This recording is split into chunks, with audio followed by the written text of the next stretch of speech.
So guys, one more time, let's say thank you for Gabrielle Smith. She's here with us sharing her work. And so please, Gabrielle, thank you so much, and it's up to you. Thank you so much for having me to speak to your students. I'm really super excited to share my work with you and a little bit about my journey.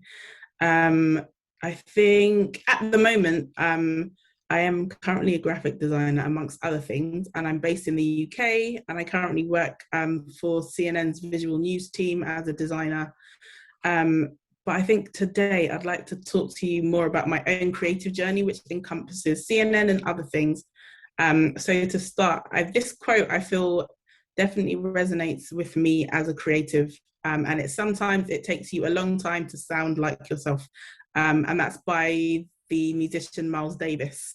And I've included two pictures of me here. One, as I think I might have been 4 in this picture, and one of me which was taken maybe last year. And I feel essentially that they are the same person, and that the designer that I am now has very much been inspired by and still likes a lot of the things that baby me liked. And I think as a designer, that's something important to remember, that having a kind of like childlike curiosity always plays a really important part in the type of work that you do and the way that you kind of explore your creativity as a creative. So never feel as though that you can't have fun being a designer, because it can be really, really, really fun. So my current job title is a designer, but what that has included is also invitations for birthdays, advising people on what fonts not to use, t-shirt motion, digital and social media design, creating graphics for film and TV, collaborating with other designers on projects, lots and lots of no's and some yeses, teaching my nephew how to use Photoshop, teaching my dad how to use Photoshop, wondering whether or not I still want to be a designer, lots of late nights and revisions, and finding my voice and style, which I consider to be the sweet spot. So my initial, when I was probably at the same point you guys are in your design education, I started to think about why there were not very many people in my design education and in my class who looked like me, because I come from a Caribbean background, and the Caribbean is very vibrant. It doesn't necessarily, I don't necessarily think the Caribbean necessarily thinks of itself as being important to culture in terms of vibrancy, but I definitely see a lot of Caribbean inspiration in work and language and music. So I wondered why my cultural upbringing was something that I'd never really learned about in school. So I started to explore what this could potentially look like in my final year of university. Most of my design tutors were like English white guys, and I also never had any women teach me apart from my final year. So I think that my final year at university threw up a lot of questions about what does it look like to be a person from my background who is also a creative, and how do I go about exploring that? So that essentially ended up me creating a site called the nublk, which started in 2008, so just over 10 years ago, which I created essentially as a personal blog to interview my friends and other people who were creative, to find out about them, essentially asking them the same questions, like what was the work that kind of inspired them, and how did they utilize their cultural upbringing and their cultural heritage to create the kind of work that they created. So I featured lots of different people. I actually featured Andrea maybe about 11 or 12 years ago, so that's actually how I know her. But what I found was the more people that I interviewed, the more people found out about it. And I think what was different about it is that nothing like this really existed before. So this was in 2008, when there was not really much of an internet or not much of an internet or social media presence. There is an Instagram page now, but I don't think Instagram existed then, or at least it wasn't as popular as it was then. So I think in creating this site, I was able to essentially chart my own path into the design industry, and also it became a platform for other people who were emerging designers who weren't necessarily able to get featured on mainstream sites to be able to get featured online, which was really, really cool. And it's also allowed me to, I think one of the things that I've learned about being a designer is that opportunities, especially when you're starting out, are few and far between. Everybody graduates around the same time. Everybody wants to go to the same agencies. Everybody wants to work for the same kind of companies. So I think an important thing that has kind of like paid off in the end for me has been in self-directed work. And essentially creating projects which I like and which I can kind of have control over, and work with others to create, which I think has been really, really, really important. And what I found is the more job interviews that I've gone for, they've actually wanted to know more about this self-directed work than the work that I was initially hired by other jobs to do. So yeah, I've done lots of panels, film posters, lots of different events. And most of those events also center around this idea of identity and how people are using art and also film and design to explore those things.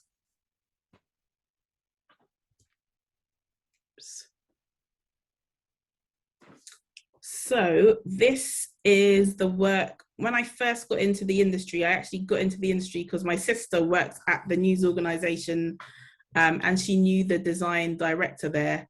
And they were advertising for a trainee position, which is, I think it's a lower position than a junior designer.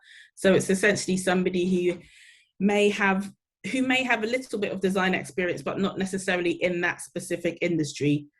So I had no idea that this job even existed. And I think probably still many people don't realize that design plays a really, really big part in news. And how people view stories, how stories are told, how things are simplified and explained. So my first official job was as a trainee motion designer, working for ITV News in the UK. So a lot of my work was seen on television, because at the time the internet, or at least digital news organizations, were not that much of a big thing. So most of my work was going out on TV. So I was working with other senior designers and producers and editors in newsrooms, to craft visual representations of news stories. So if there was a news story, perhaps about a tornado, in the morning I would have a meeting with a producer to explain where the tornado was, how many people were potentially affected by it, and perhaps also like create an animation to showcase what that looked like. So that's essentially what I did for about 6 years. And I also got to work on some really exciting projects. I got to work on, I don't have it here, but I got to work on the election graphics for Barack Obama's presidency, which was really, really fun. Also the engagement of William and Kate, which was really fun to do because it was kind of off-brand. So I was able to not necessarily stick to the design style which the company had, but I was able to explore a bit more, which was really, really fun. But I think that kind of insight into the importance of design, I think, really stuck in my mind and has been something that I've kind of wanted to develop more as I've been working as a professional designer. After I left ITN, I freelanced for about a year, and then I joined CNN to work on their Snapchat product. I'd never actually used Snapchat. I'd never actually used Snapchat before, and I feel like perhaps I was maybe a little bit too old for it. But I wanted to essentially come back. I wasn't too sure if I wanted to come back to news actually, but what I felt drew me to the job was the fact that it was telling news stories for a millennial audience. So people aged like 14 to 20, which is something that I'd never done before, and I thought it was kind of exciting. So in a similar way to the audience for ITV being a lot older, maybe in their 50s and 60s, with this with CNN's Snapchat channel, I was able to still tell news stories, but they were for a much younger audience. So you can kind of see that reflected, the difference between this to this, which is a lot more expressive.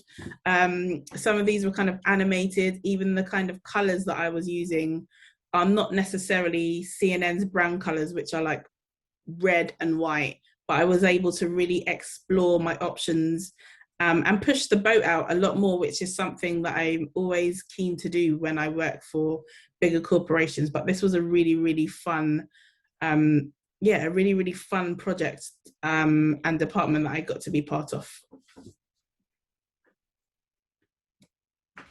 This is the work that I am currently creating and have created in the past couple of years. I think you can see that I love color and patterns.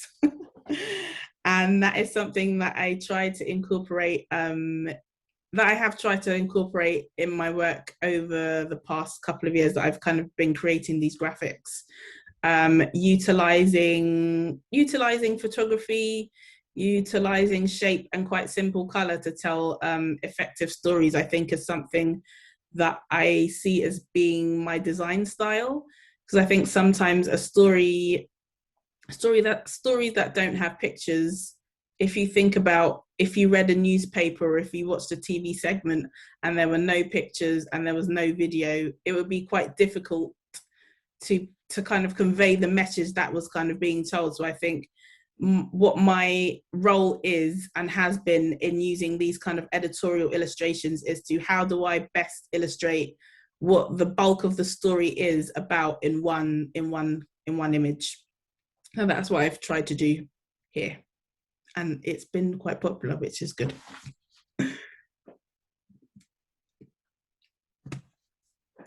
One other thing that I feel is important in my work is creating moments of joy. I think working in news can be quite depressing sometimes, because news is not always the most positive thing. So I think even when I'm at work and outside work, the most important thing for me has been to find ways to create moments of joy, whether that's in the kind of color that I use in my work, whether that's outside of work, collaborating with people to create interesting and fun projects. I feel that is something that has been really important to the type of work that I do as a designer. So here are some moments of joy. These have all been events which I have produced and curated and also done graphic design for. I collaborated with Andrea in 2011 when her I Love My Hair book was released. And we ended up doing a really, really fun colouring book party based on the artwork in her book for people in London. And we've also done photography and exhibitions based on films. And I think the thing that I find most exciting about that is seeing visuals and taking elements from those and bringing those to life during graphic design. So I think that's, as designers, I think sometimes, or even when you're starting out in design, I think sometimes it can be quite difficult to see where design elements fit in what you're doing. But I feel as though design and visual elements are really everywhere, and it's just what you take inspiration from, and you can literally take inspiration from anything and everything. So I feel as though that kind of thing is something that I try as much as possible to apply to the work that I do, even though it may not at first seem so obviously related to what a designer could do or how I can be a part of that. Another important thing I would say is self-care as a creative. I think particularly now that we are in lockdown, and in general as a creative, when you're starting out, I feel like there's definitely a pressure to kind of prove yourself as a designer and make sure that you're working really, really hard, and sometimes too hard. You can sometimes overwork yourself and it can lead to burnout, which as a creative is really, from personal experience, it can be quite detrimental to your progress, because as a designer, your brain and how you think and how you fashion stories is really, really important. So not being able to do that and feeling quite stressed out and feeling quite anxious can be quite counterintuitive to your process. So I feel that now, I feel as though the more experience you have in the design industry, the more you're able to kind of like say no to things and essentially speak up for yourself and say, okay, cool, I can do this, I can do that. So I think an important thing for me as a designer has been to figure out what does self-care as a designer look like. And it might not necessarily be pulling all-nighters or overworking myself, because I have to remember that like my brain is my tool. So what are the ways in which I can make sure that my brain is in the best shape it can possibly be, in order for me to create the work that I want to create, and essentially all of the companies that I work for want to create too. So I feel as though, as well as having the design skills to learn things like Photoshop and Illustrator and all those types of things, I think another really useful tool is also figuring out what does self-care look like for you. And sometimes that can be anything. Sometimes that can be just remembering to take breaks. Sometimes that can be finding other creatives to talk to, so you have a community, so it's not just you by yourself. Sometimes it's asking for help from your tutors or speaking to other, I guess in a design student's case, you would speak to other design students to help you solve the types of problems that you're facing every day. And I think those types of things can really help you as a designer to figure out how you can best take care of yourself whilst you're also creating like really, really important work.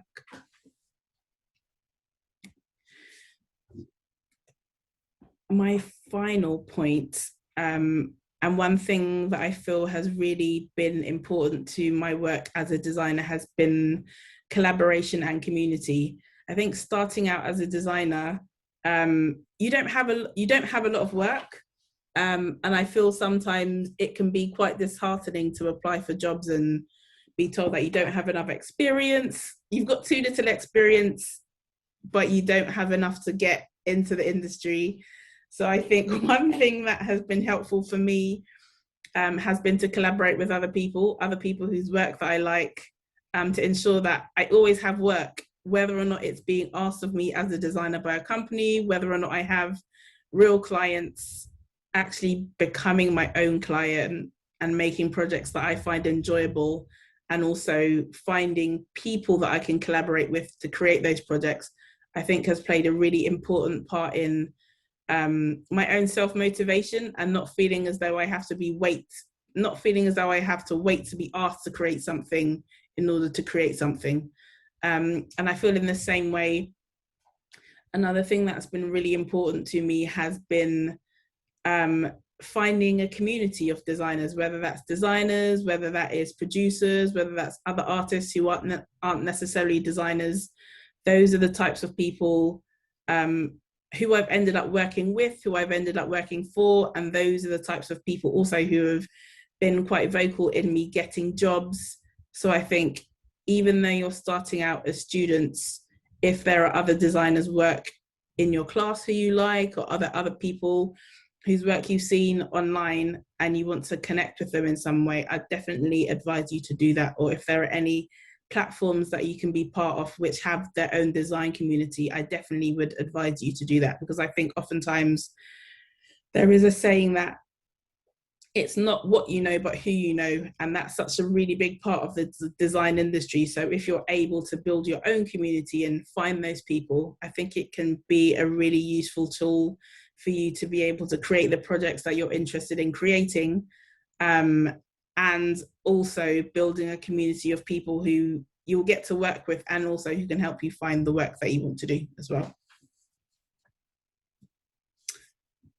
So as design students, know that you are embarking on a journey to help the world understand things better.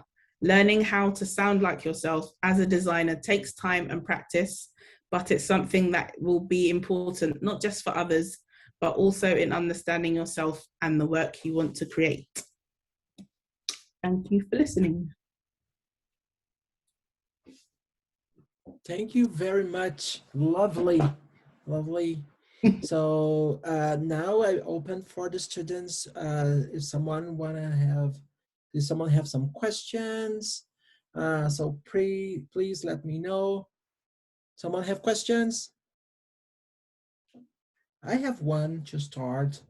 There is something that is intriguing me. That is, how is your process to pick it up a news or a dance story and summarize this in one small image that sometimes go to an Instagram feed, or like you said, go to a Snapchat. That is something that is super fast. People have to see and recognize everything in just like very fast in few moments, and create the interest to go to the news and learn more about it. Because I think we are in a world that people are not reading anymore. We know that, and because you work with news, you know this better than anyone. So how you can make this super short, super powerful, and make people click on it to read the story? So I would say, actually, I can talk some more about my Snapchat work, actually. So for my Snapchat work, I would have to create 5 stories, and snaps only last for maybe like 10 seconds. So I would spend maybe an hour on each snap, and they would last for 10 seconds and disappear and disappear in 24 hours. So I feel as though in that sense, my goal was to, how do I capture a person's attention? What kind of colors should I be using? What kind of sounds should I be using? What kind of animation can I use to capture a person's attention, to make sure that even though there's maybe 45 words of text on all of these stories, what are the ways that I can support that visually? So I think in this sense, with Snapchat, that's why all of the snaps they're a lot more visual than this kind of work, which would be maybe a minute long, 30 seconds long. And I guess if you're already watching a news show, you're already sat down and watching it, so you have a bit more time to spend with it. So I think in that sense, and because of the branding itself, it was unlikely that it was going to be as punchy and as dynamic, because people would have more time to spend with it. But yeah, I definitely think like working in news can be, I think it's quite different from working in an agency, because it is very fast paced. So I think that is definitely something that you do have to get used to as a designer, is knowing what things to keep and what things that you don't need, because sometimes you can spend a lot of time focusing on one area, and it might not necessarily be important for that story. So I think it's really about drilling down what is most important and then designing from that kind of aspect. Yeah, and this is a segue for my next question, is how you feel about designing for news once, it is so short period of time that your work will be there, right? So how is, sometimes, I don't know about you, I can talk about myself. Sometimes I love so much what I am doing that I want to keep this with me. So how is work with this ephemery, the things like super fast go, like, what are your design, people used to say about when you're designing a newspaper actually made by paper, that the news that is there today, tomorrow will be at a trash or gonna use for another. So how is work, how you see your work going so fast from like, spending time like hours to create something, it'll be like glimpsey in for people's TV or people's phone. Yeah, I think I know you just have to get you just have to get used to saying goodbye all the time. Yeah. You have to get used to it. Yeah, I think working in news definitely, it's a balance between being intentional about what you're creating, but not being too precious about it. So I think sometimes as designers, when you really like something, you want to spend a really, really long time on it. But if you work in news, you don't necessarily have that time. So I think it's just about finding how can I create good work that looks good, but isn't taking me hours and hours to do, because you don't have the time to do that. Yeah, it's like how move fast, right? Yeah, exactly. Yeah, I think so. Yeah. And I think once you get into the once you get into a rhythm of doing things, like once you do something maybe like 5 or 6 times, you kind of understand, okay, cool, whatever story it is, I know that I've created this in this amount of time, I've created that in this amount of time. So it's really just about like understanding what that process is, and applying that process to whatever the story is, and you kind of come up with the I think that's these, let me find them. These is what that is. So these are 6 completely different stories, but they all have very similar elements. So I might use some similar backgrounds, I might use similar colors, I might use, but I think it's still, they're all different stories, but when you see them all together, they all have a quite similar style. So I think now that I know that this is the type of work that I create, whenever somebody comes to us, whenever somebody comes to me with a story, I know that, okay, cool, I know I need to find an image of Dwayne Wade or an image of a boxer or an image of a flag, and I can kind of like play around with what that kind of looks like. Yeah, kind of like create a system. Yeah. That is like a library, a mental library that you can access. And exactly. Do you believe that when you find that rhythm, this also make you a little bit more creative? And my question is because you know the rhythm, you know how you had to do it, but at the same time you need to work with your first idea, right? Like and sometimes those first ideas are the ones that are more like crazy ones. Yeah. At least for me, you know.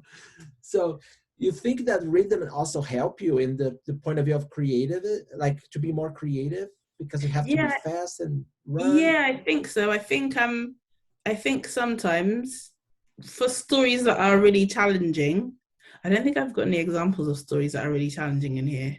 But yeah, for stories that are really challenging, it can be really difficult to come up with an idea for a story that has no pictures whatsoever, not even like most of the examples that I've given here are pictures of actual people. But sometimes I actually know the China story, the one with the green background and the flag, there were no pictures of those kids, are not the kids in the story. So that story was about how kids in Africa are learning Mandarin because of the Chinese influence out there. But I had no pictures of kids, no pictures of I had no pictures, no video, nothing. So I essentially had to create, I guess, like a representation of what I thought that could be, which is why there's the Chinese flag with some children on a kind of like chalkboard background. But yeah, that was definitely a challenging story because I had nothing to go on. But I think that can be, I think there's, even though it can be difficult, there is something fun about creating something from nothing and using your imagination and your creativity to be like, okay, cool, these are the elements for that story. This is how I can potentially make it work. And I think that worked well as a kind of image for that. Yeah, one thing that I love that you said about the tornado story and how you have to embrace and learn about something to design. And I think this is the most beautiful part of our work, that every time that you design something, you're learning about something new. But a segue on this is sometimes you're designing something that you notice, oh gosh, I'm designing part of the history of the world, like Obama's story, or all those things that happen, or like a huge war or something like that. Because sometimes I have those feelings like, oh gosh, we are living part of the history. The exact moment is something that is disrupt for the whole world, like the pandemic, for example. You have that feeling, how you feel about like, oh my God, I'm designing this and this will be over and over. Is there a positive feeling? You're like, okay, tomorrow nobody will see this anymore? I mean, I feel as though, sometimes I think I do have those thoughts, like I think the Obama presidency, I knew it was important, but maybe it wasn't until maybe Trump got elected that I realized how important Obama's presidency was. And I started at CNN the day after Trump was elected. and worked for his term. So I've worked during the Obama presidency and also the Trump presidency, and just even the approaches to my design were different in the types of stories that I was kind of covering. So I think I think sometimes, yeah, as designers, sometimes you are aware, at least I am aware, that the work that I'm creating is part of something that is bigger than me, and is part of something that for people who might not necessarily engage with these stories is really, really important. So I think in that aspect, when I do create, I do always think about my audience. And if I wasn't a designer and I was looking at my work, or I was looking at a website or looking at TV, what are the types of things that I would use to help explore or explain the things that I'm explaining better, or the things that I'm visualizing better? So I think that's how I always approach projects. Yeah. So one thing that is said that for me is very important. You talk about self-care as creative. Yeah, we talk about the pandemic and everything that's happened around. So how and connected with that, also you are in London and you work for an American company. I don't know if they have an office there. So yeah, no, there is one. Yeah. Yeah. So how is being work as a creative during the pandemic? You're working from home, you're working from an office. How is this relationship, England, United States, like how those things works for you right now? So we have I work in the London bureau. So there is a big office. So even though we do communicate with, like, I have a team that is based in New York and Atlanta. So we do communicate with them, but for the most part, most of my communications are with people who work in the UK. So we still have I guess the main difference is that we're not physically together, but our meetings are mostly the same. So we would still have video meetings and video conferences, and that's for the most part, that's what we've been doing during the pandemic. It has, I think, because because a lot of my work is digital and is online, the process of doing the work hasn't changed, but the communication and how I communicate that with people is different, because I can't in a pandemic and I'm at home, I can't run over to someone's desk and be like, oh, can you take a look at this? Like, I might have to email it to them, or I might have to have a Zoom call, or I might have to send it to them via Slack for them to look at it. So I think the communication has changed, but I think the process and the way that I do work, I think that has stayed the same. And you believe you're working more? Am I working more? Yeah, I am. Yeah, because I'm definitely working more. Yeah, more meetings. More. Yeah, I think being at home, at least when you're at work, you're like, okay, cool. At 5 or 6 o'clock, I'm going home. But when you're working from home, how does the day end? Mm-hmm. You have to make. I think that's another.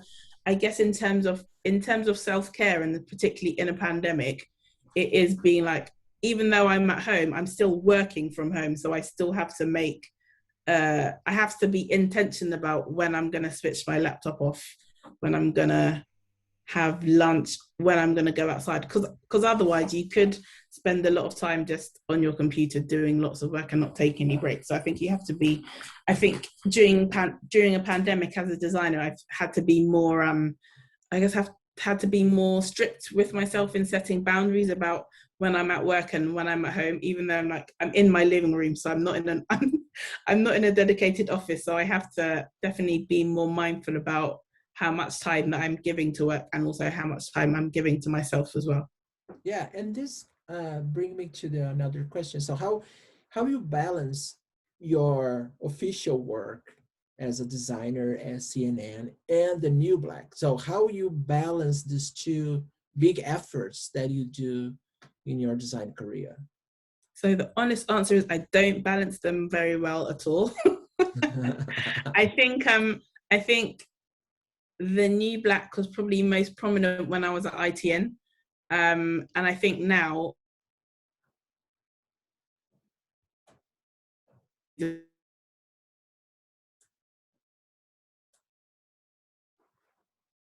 so obviously employed. That's the work that I absolutely have to do. But yeah, I feel as though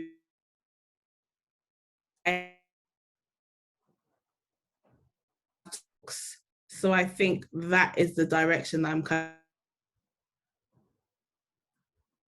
of conversations with, sharing things online or via Instagram or Twitter. That is the most realistic output for me. Both things, because it just is to work yourself, but also give quality the hire to do at CNN. Yeah, I lost a little bit because my connection was a little bit unstable, but I got the most of what you're talking. I would like to ask one more time, someone has questions? Because I had a lot, so if you... So you mentioned about learning how to say no, especially projects that you don't want to work on. But since the stages of getting into the industry, does that sentiment still apply that you kind of have to gain experience in the workspace? Yeah, I think that's a good question. Yeah, I feel as though definitely feel so being able to say no comes with the experience that you have, because you're right. I don't think that I said as many no's when I was starting out, because you want to gain that experience. So I think sometimes you have to, if you're not able to say no, and it's something that you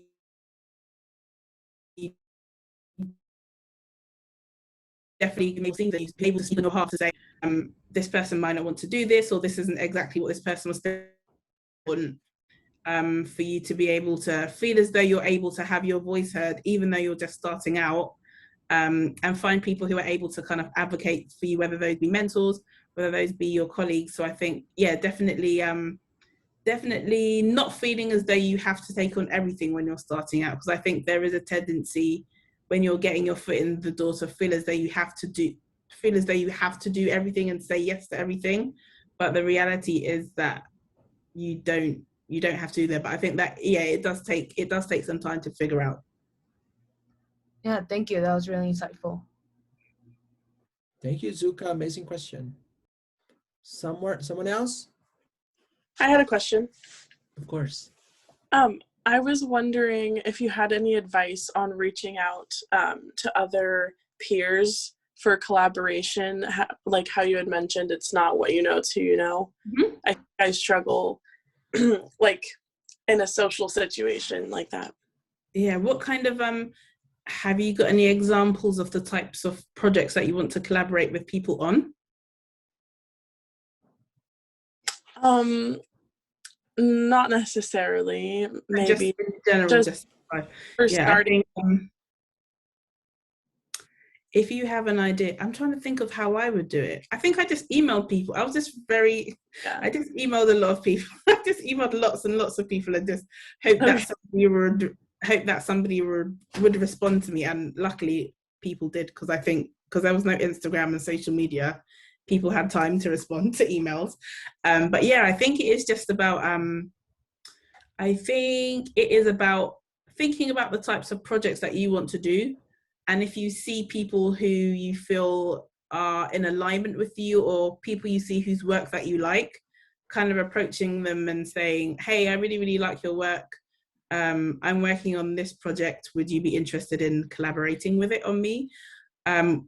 me? Or figuring out a way for, if you have two completely different, if you have, say you're an illustrator and you want to work with a filmmaker, those are two quite different things, finding what your middle ground is. So if you're an illustrator and you want to work on a project, you could do the illustration part and the filmmaker could do that part. So finding a way for you to equally put into the one thing that you're creating. But yeah, I would just say email people, or if they're open to it, following them on their social media and striking up a conversation that way. Because I think even starting out, it can be quite daunting. And I think a lot of graphic designers are always quite introverted too. I know I feel as though I'm introverted and quite shy. So I think in social settings, it can be quite nerve-wracking to put yourself out there as a creative. But I think at least with an email, you can say what you need to say, and it doesn't have to make you feel as anxious about it. So I guess it's finding a way to reach out that's comfortable for you, I think would be best. Okay, thank you. Hope that was helpful. Yeah, it was. Yeah. Thank you. And I think also, Brooke, we have to think about if it's a win-win situation. Yeah. So I saw sometimes in social media, or sometimes someone reach out say, oh, can you do visual identity for me because I have a new company, but I don't have money. But, maybe you can do something for me. You say, oh, okay, but why am I going to do that? So you don't have money, you don't have nothing to share with me. We don't have anything that I really believe in the values of your company or something like that. So see if what you're offering is a win-win situation. So for example, for me, a win-win situation, even without any money, is something that I can change someone else's perspective, or I can contribute for a cause that I believe, or something like that. So think about if the cause is good, if what you're gonna offer with the other person is connected with their values or something like that. So I think this could be a good approach. Yeah, and I think sometimes as designers, it's not always about the money. Like you can be approached about a project that pays really well, but you just don't believe in, like, it's not your style, you don't like it, the client is not so great. Yeah. So I think in that aspect, thinking about design as as designers, the work that you create is so much a part of you. You kind of want to be, or at least you want to be selective about what you're giving of yourself to a project. So I think even when that comes to figuring out the types of clients that you do want to work with, I think it can definitely help for you to identify what are your values as a designer, because even though clients are coming to you to ask you to do the work, you don't have to do the work if you don't fundamentally believe it fits into what your kind of like values are. And if it doesn't, then I think sometimes that can I've definitely done projects which I'm not really into, and it shows in my work. So I think that it's important, even when you're starting out, to create projects that you're also interested in as well as doing client work, because I think it helps you understand better what your values are, what you're interested in, what you're not interested in, and that way you can attract more clients and do more collaborations in the areas in which kind of like excite you, because essentially like design should be fun. It shouldn't be difficult. You shouldn't be crying every time you do a project. You should be crying with joy.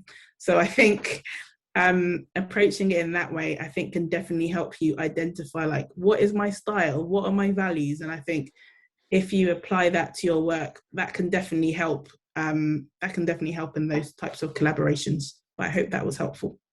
Yeah. So kind of just putting yourself out there. I think so.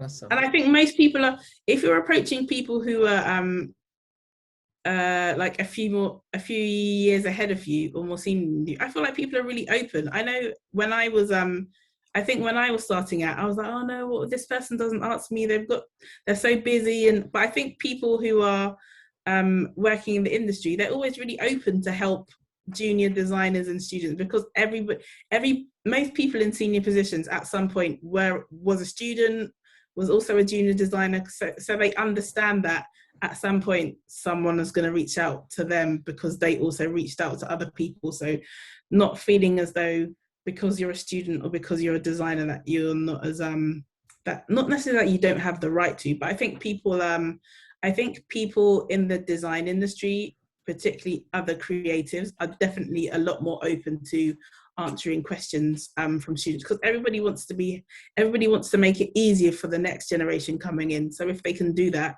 then definitely. So whoever you're thinking of contacting, I would say go for it. Okay, thank you. Definitely. I love that it's kind of a community.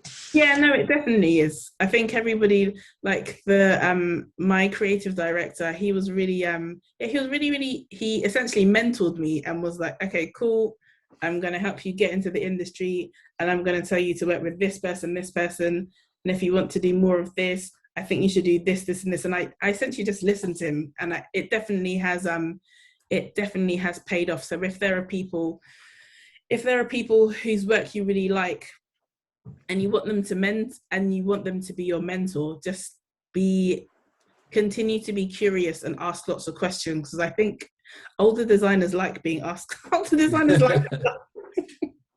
older designers like being asked questions, and they like to feel valued, and they like to think that young designers think they're great. So as long as you're asking them lots of questions and being inquisitive, I think that can be a really good way for you to form relationships with people in the industry, and all those people will always remember you. I think taking an interest in other people's work is a really good way to kind of get your foot in the door in that sense.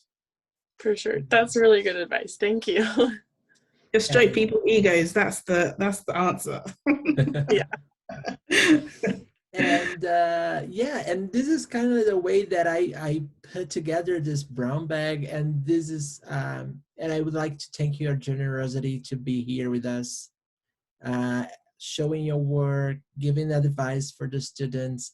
We're getting to the end of our conversation, so I will ask the students to say thank you and goodbye, and I will wrap it up with you. And it's so because our class finished at 11:50.